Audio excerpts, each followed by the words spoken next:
أعوذ بالله من الشيطان الرجيم. بسم الله الرحمن الرحيم. يا أيها المدثر قم فأنذر وربك فكبر وثيابك فطهر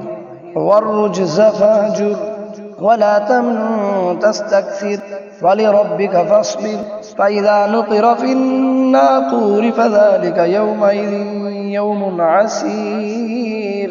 على الكافرين غير يسير. ذرني ومن خلقت وحيدا وجعلت له مالا ممدودا وبنين شهودا ومهدت له تمهيدا ثم يطمع أن أزيد كلا إنه كان لآياتنا عنيدا سأرهقه صعودا إنه فكر وقدر فقتل كيف قدر ثم قتل كيف قدر ثم نظر ثم عبس وبصر ثم أدبر واستكبر فقال إن هذا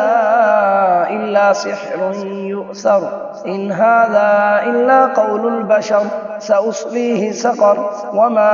أدراك ما سقر لا تبقي ولا تذر لواحة للبشر عليها 19 وما جعلنا أصحاب النار إلا ملائكة وما جعلنا عدتهم إلا فتنة للذين كفروا ليستيقن الذين أوتوا الكتاب ويزداد الذين آمنوا إيمانا ولا يرتاب الذين أوتوا الكتاب والمؤمنون وليقول الذين في قلوبهم مرض والكافرون ماذا أراد الله بهذا مثلا كذلك يضل الله من يشاء ويهدي من يشاء وما يعلم جنود ربك إلا هو وما هي إلا ذكرى للبشر كلا والقمر والليل إذ أدبر والصبح إذا أسفر إنها لإحدى الكبر نذيرا للبشر لمن شاء منكم أن يتقدم أو يتأخر كل نفس بما كسبت رهينة إلا أصحاب اليمين في جنات يتساءلون عن المجرمين ما سلككم في سقر قالوا لم نك من المصلين ولم نك نطعم المسكين وكنا نخوض مع الخائضين وكنا نكذب بيوم الدين حتى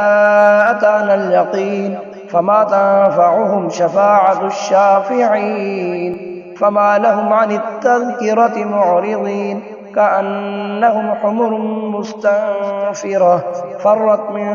قسورة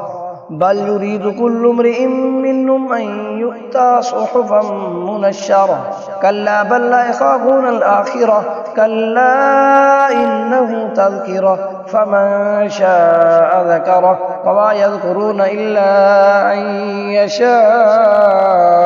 الله وأهل التقوى وأهل المغفرة.